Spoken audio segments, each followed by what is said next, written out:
I'm Alpha Trooper 12. Before we begin this video of Nerf Thrifting, I'd like to apologize that I haven't uploaded in 3 months, I think. I've been extremely busy with school, starting the new year, all sorts of things that I just haven't had time to film videos on. I've also had to set up the new armory that I'll be filming all my videos in now. Now that all that's done, I have some time to be filming some reviews and stuff. I'll be posting a bunch of reviews here in the rest of November and December. Even on into the new year if I have time. But I just wanted to get this Nerf Thrifting episode out because yesterday I just went on a huge haul and I knew I had to do a video on this. So without further ado, without any more talking, let's get into the video. So just like all the other reviews or all the other Nerf Thrifting episodes, I'm going to be starting with smaller blasters, going up to the bigger blasters and then the rarer blasters if I picked up any. So the first blaster I got was a Nerf Alpha Strike Stinger. This was free with my purchase. This is just something I found on the floor.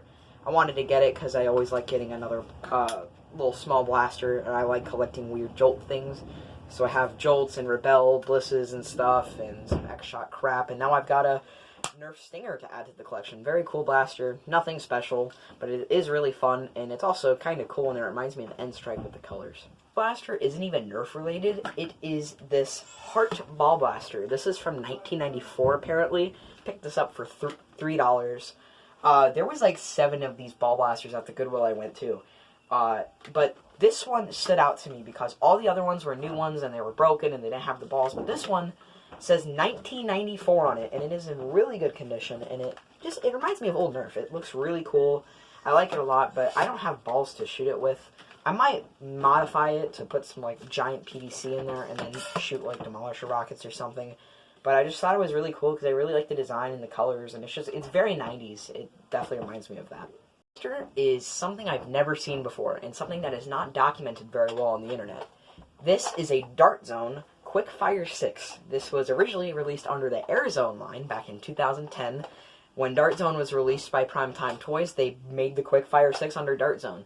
Now, all of the pictures I have seen of the Quickfire 6 are only under the Airzone line. I cannot find one that is under Dartzone, but if you look, it's under Dartzone on both sides, and it's really weird. So this is a magazine-fed blaster, shoots the Quickfire darts. This is for suction head darts, but it can also shoot X-Shots decently well. It's magazine-fed with a 6... Excuse that. It is magazine-fed with a 6-round magazine, clip, whatever you want to call it. Top prime like that, like a strong arm, but there is no slide release. This thing also has a ton of locks. If there's a magazine out of it, you cannot prime it. If the magazine is out of it, you can't prime it or pull the trigger. And then if the magazine is in, but the priming slide is back, you can't pull the trigger. This thing is actually very weak, but it is really fun to shoot, and it's quite the quirky blaster. It's very weird. The grip is very comfortable as well. Also, this thing was supposed to come with a silencer. This one does not have it, but I'm very lucky to have the magazine because these are pretty rare, actually. So that is the Dartzone Quickfire 6, very weird and quirky blaster. Next up, I got a blaster I've been wanting for a long time, ever since I started this YouTube channel.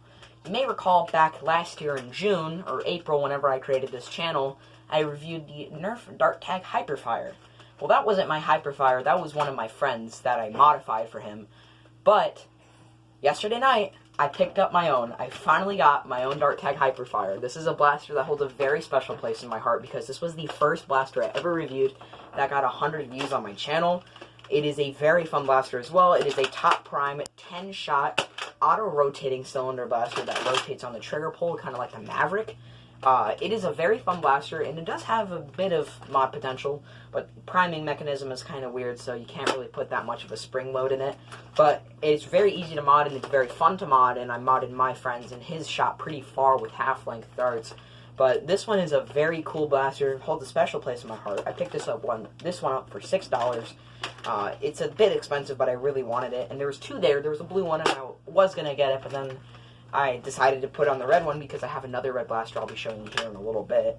But this one is in pretty good condition. I paid a little much for it, but I'm just really happy to have a Dart Tag Hyperfire now because I've been wanting one ever since I started this channel. And now I have the chance to own one, and I do, so I'm pretty happy about that. I picked up a Flip Fury. This was $3. Very good price. This is a very fun blaster. Nothing special. Basically, this is a strong arm that has 2 barrels. You pull this bottom trigger, and they flip. This one doesn't flip that well, but it does flip most of the time.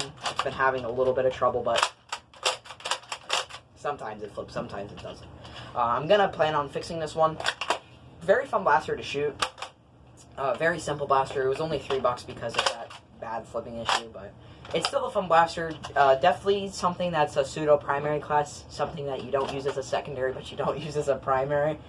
I honestly am probably never going to use this, but it's something I wanted to add to the collection, and since it was so cheap, I figured I couldn't pass it up. It was such a good price, and I hopefully can fix it here in the future. Is pretty cool. Another blaster that holds a very special place in my heart, because back when I used to do Nerf Wars in my friend's basement, this was my primary blaster. A blaster that a lot of people hate, but one that holds a very special place in my heart, and that would be the Nerf Mag Strike Elite Surgefire. I think I paid $6 for this. Yeah, I did. It's right on the cylinder. This one works really well, actually. It shoots decently hard. The slam fire never skips for me, and it's just a very comfortable blaster, but very creaky, but it's still a fun blaster. Again, like I said, it holds a very special place in my heart, and I'm very happy to have one of these. It's not something I've wanted, but it's something I'm glad I have now. This is a 15-shot pump-action, slam-fire-enabled cylinder-fed blaster that was released, I think, in 2016, if I'm correct. I used to use this a lot back in 2018 as my primary and a double strike as my secondary.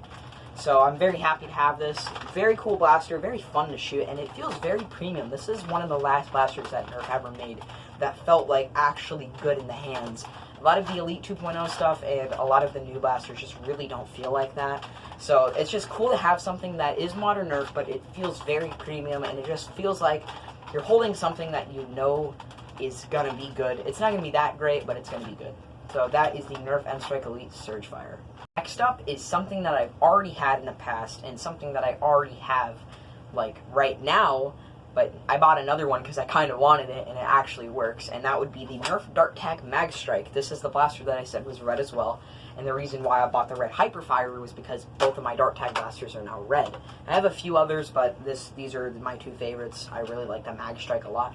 If you don't know, the Mag Strike is a clip-fed, 10-shot, fully automatic blaster that is air-powered. So you basically pump it, I'll pump it a little bit, and then you shoot it like that. It's very, very loud without the clip. This one was $6. I'm pretty sure my other Mag Strike was also $6. Yep, my other Mag Strike was also $6 at a Goodwill. So now I've got two of these things. This is my Iron Man NRC, and then I have a Dart Tag Mag Strike. And if I want to have every variant, now I gotta have the blue Mag Strike, and the N-Strike Mag Strike, and also the Icon, but those are the same thing. So they're really nothing special, but it's cool to have a Mag Strike. I already have one, but that one doesn't work. The air pump is completely blown. It just does not work.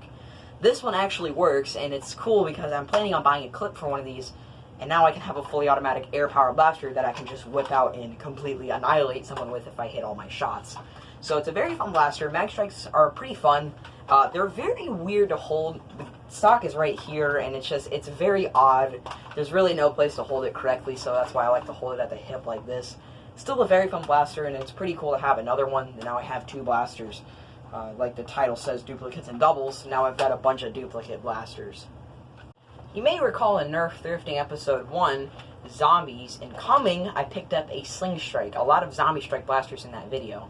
Well, I had another chance to buy a Sling Strike, and you better believe I did not pass it up. I bought another Sling Fire, sorry.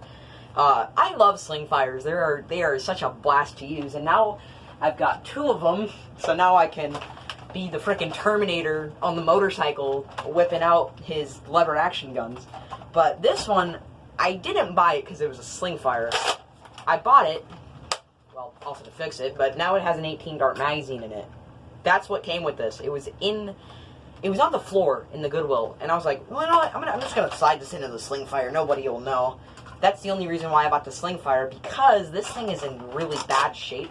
The actual body's in better shape than my other Sling Fire. Like, you'll see there's no scratches on the stock, no scratches on the paint. This thing actually looks pretty much brand new, but there's a serious problem with it. The clutch is pretty broken, so it just, like, doesn't work that well. If you're too weak with it, it just, like, won't return forward. You have to slam it like that, and it still won't work sometimes.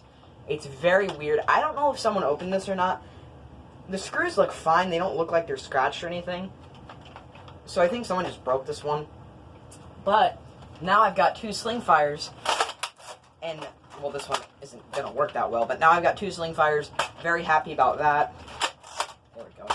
And now I've got 2 sling fires to fix this one, and then go out in a Nerf war going 2-handed sling fires.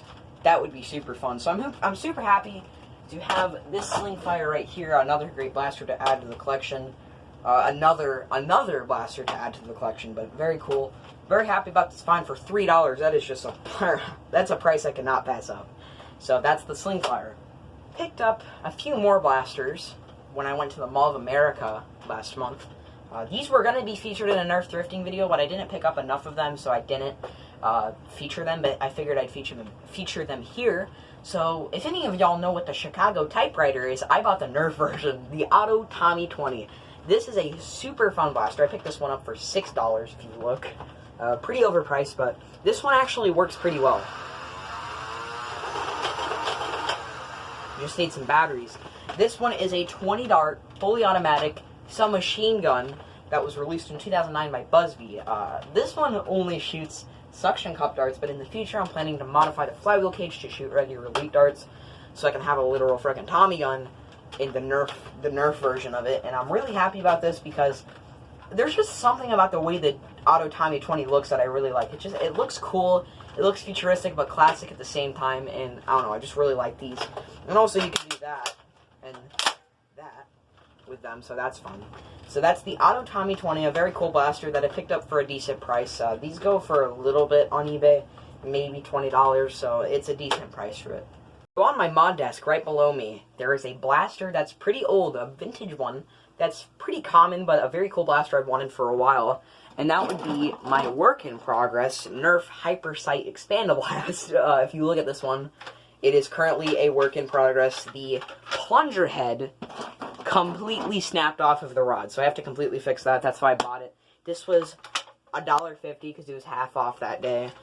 It came with everything, but it's in seriously crap condition and things are falling out of it right now. But it's a work in progress. I hope to fix it soon, and I'll probably review it in the future when I fix it. But I seriously have to figure out a way to glue that plunger head back on or something. I need to fix it so I can use it again. But that's the Nerf Hypersite Expandable Blast, the last blaster I'll be featuring in this video.